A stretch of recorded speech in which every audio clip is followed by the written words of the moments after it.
존경하고 사랑하는 우리 구독자 여러분 반갑습니다. 여러분의 멘탈 전도사 천만전자입니다. 벌써 8월 4일 아침이 왔습니다. 8월 4일 수요일인데 하루가 너무 빨리 지나가는 것 같아요. 어제는 삼성전자 주가가 너무 막 급등을 해버리니까 정신이 없었습니다. 갑자기 생각지 못하는 그런 주가 급등.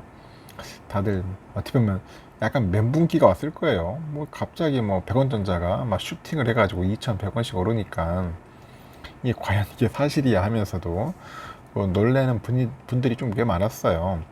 한동안 삼성전자 쳐다보지 않다가 쳐다본 분들도 많고, 그러다 보니까 개미 투자자들, 특히 단기성 개미분들이 어제 많이 팔고 많이 나갔어요. 한 거의 1천만 주 가까이 팔고 튀었죠. 그리고 그동안 또 주가가 계속 빠지다 보니까 그 파란불 계좌를 보면은 사람이 심리적으로 위축이 돼요. 힘들죠. 굉장히 지치고. 그러다 보니까 좀 오르자마자 본전 심리로 그냥 팔고 나간 분들도 꽤 많았던 것 같습니다. 하여튼간 그런 것들을 우리 외인들이 아주 기가 막히게 잘 포착을 해가지고 이제 털어내는 거죠. 그래가지고 이제 그런 물량을 이제 외국인들이 잽싸게 사가지고 주가를 끌어올립니다. 주가를 끌어올려. 일단은 주가가 지금 8만 1,400원인가 되는데 더 올라갈 수 있을 수도 있어요, 여러분들. 그러니까 더 참고하시고, 혹시라도 빠지면은 또 열심히 또 줍줍 해야겠죠. 빠질 때 열심히 사야 돼요, 여러분들. 오를 때는 될 수 있으면 관망하시고 그렇게 전략으로 가시면 될 것 같습니다. 오늘도 이제 오를지 상당히 궁금해지는데, 일단은 반도체 제장주 주가가 이틀 연속 강세예요. 삼성전자가 이제 13거래일 만에 장중 8만원 선을 회복을 했습니다. 8만원 선을 회복을 했고, 최근 하락세가 길었던 그 SK 하이닉스죠. 하이닉스가 이 거래일째 현재 상승세를 이어간다. 그렇게 보고 있습니다. 3일 오전 11시 34분에 보니까 쭉 올라가고 있었더라고요. 1.77% 정도 올라가지고 87,000원에 거래되고 있을 때 사람들이 더 오르겠나 막 그런 얘기를 했어요. 87,000원 가겠나 했는데 그 상승의 힘이 조금씩 느껴지더라고요. 그러다 보니까 종가는 결국 13거래일 만에 이제 오른 거죠. 무려 2,100원이나 오른 거예요. 2,100원이나. SK 하이닉스도 마찬가지예요. 전 거래일 대비 쭉쭉 올라가더라고요. 3% 이상씩 올라가가지고 거의 한 11만 9천 원을 기록했습니다. 하여튼 SK 하이닉스 주가도 전일 대비해서 이제 3.1% 강도 상승 마감을 한 겁니다. 전날 삼성전자하고 SK 하이닉스 주가가 이제 오른 건 한국 수출 호조세 때문이다. 그런 얘기가 있어요. 지난 1일 발표된 그 7월 수출이 이제 한국 무역 통계를 집계를 해보니까 56년 이후 가장 높은 수치인 554억 달러를 기록했다. 554억 달러. 역대 월별 수출 1위 기록이었어요. 그만큼 그 수출을 하더라도 반도체 수출이 좋았어. 반도체 수출. 주요 품목별로 보니까 반도체가 전년 대비해서 39.65%나 증가한 거예요. 거의 40%나 증가했어요. 반도체가 전년 대비해서. 참 아이러니하죠. 이 코로나 환경에도, 코로나 조건에서도 잘 팔리는 거야. 엄청나게. 그러다 보니까 한 110억 달러. 110억 달러나 팔아먹은 거예요. 우리가 반도체를. 3개월 연속 100억 달러를 돌파를 했어요.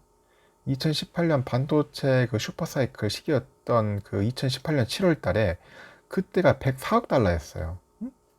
반도체 슈퍼사이클이 할 때도 104억 달러인데 지금은 110억 달러라 팔았으니 얼마나 잘 판 겁니까? 또한 그 지난번 미국 뉴욕 증시에서 이제 필라델피아 반도체 지수가 완전 또 상승한 영향을 받는 겁니다. 그러니까 전날 오르면은 그 다음날 또 바다의 영향을 받더라고요. 필라델피아 반도체 지수가 보니까 3,377.49로 이제 마감을 했죠. 0.6% 오르니까 결국 그게 어제 전날에 이제 반도체로 가는 겁니다. 업종별로. 이때 AMD 보니까 한 2.3%, 엔비디아 1.29, 램 리서치 등 조금씩 다 올랐어요. 글로벌 반도체 업종 주가가 이제 상승을 마감한 거죠.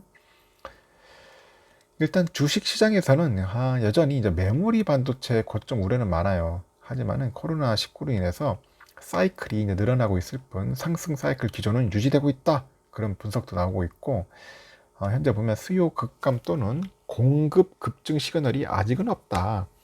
그래서 코로나19로 인해서 공급망 차질이 일시적인 것이다. 그래서 전방 업체들의 재고 소화 시간이 필요할 뿐이라고 이제 설명하는 분도 있고, 그리고 또 올 4분기와 내년 1분기에 수요 증가 또는 공급 제약 요인들이 뭐 다수 대기하고 있다. 뭐 그렇게 언급하는 분들도 있더라고요. 그래서 보면 D램 고객사들이 새로운 규격인 DDR5로의 전환이 또 있고요. 미국 국방부 클라우드 프로젝트 등 그 수요 증가 요인들이 또 있어요. 그리고 SK 하이닉스의 인텔 낸드 인수가 또 있고, 반도체 그 장비의 리드 타임 증가 등 그 공급 감소 요인이 있다는 그런 분석들이 좀 있긴 있습니다. 그래서 이제 공급망 차질에 의한 세트 생산 둔화는 이미 주가에 뭐 상당 부분 뭐 선 반영된 상태다. 그래서 피크아웃 우려가 해소되면서 반도체 주가는 재차 상승 반전할 전망이다. 이제 그렇게 보는 이제 증권사도 있더라고요. 일단은 삼전과 그 SK 하이닉스가 역대급 실적을 거둔 것도 상당히 긍정적으로 보는 것 같습니다. 그 삼전이 올 상반기 영업이익은 전년 동기 대비해서 한 50.4% 증가한 21조 9,496억 정도 돼요. 그리고 매출액은 한 129조 600억 정도로 반기 기준으로 했을 때 역대 최대치를 경신했다. 뭐 그런 이야기들이 있습니다. 2분기 반도체 사업 부문 매출액만 봤을 때 한 197억 정도 되는 것 같습니다. 197억 달러 정도. 그래서 한 22조, 한 7천억 정도 되겠죠. 이걸 기록해가지고 인텔을 제쳤어요. 인텔이 한 196억 달러니까 한 1억 달러 차이로. 세계 1위 반도체 기업에 등극이 된 겁니다. 삼성전자가. SK도 좋아요. 2분기 매출액이 한 10조 3,217억, 영업이익은 한 2조 6,946억 정도 기록했습니다. 매출이 10조 원을 넘어선 2018년 이후 3년 만에 인전 10조 원 돌파한 거죠. 그래서 삼성전자 실적 발표를 계기로 해서 이제부터는 여러분들 삼성전자에 관심을 가질 것을 제안하는 거예요. 그래서 3분기에 반도체 부분에서 메모리 신규 라인의 초기 가동 비용이 이제 마무리됐고, D램 영업이익률도 2019년 분기별 마진 중 가장 높았던 수준으로, 낸드 영업이익률은 지난해 평균 마진을 상회하는 수준으로 계산될 것이다. 그렇게 보고 있는 겁니다. 그래서 SK 하이닉스의 수익성은 지난 사이클 대비해서 여전히 낮고 호황을 끝낼 위치가 아니다라고 하네요. 그래서 메모리 실적은 기저 효과가 3분기와 4분기에 확대되기 때문에 주가 상승을 예상한다. 그렇게 보는 것 같습니다. 일단 그동안 삼성전자, SK 하이닉스 많이 빠졌어요. 이제는 관심을 갖고 우리가 열심히 투자를 해야 할 때다. 이제 그렇게 보는 겁니다. 여러분들 한번 참고하시고 한번 살펴보았으면 좋겠습니다. 1분기는, 1분기는, 죄송합니다. 1교시는 여기까지입니다. 저도 계속 1분기, 1분기니까 아주 입이 자꾸 꼬이네요. 하여튼 1교시는 여기까지 하고 여러분들 2교시 때 뵙도록 할게요.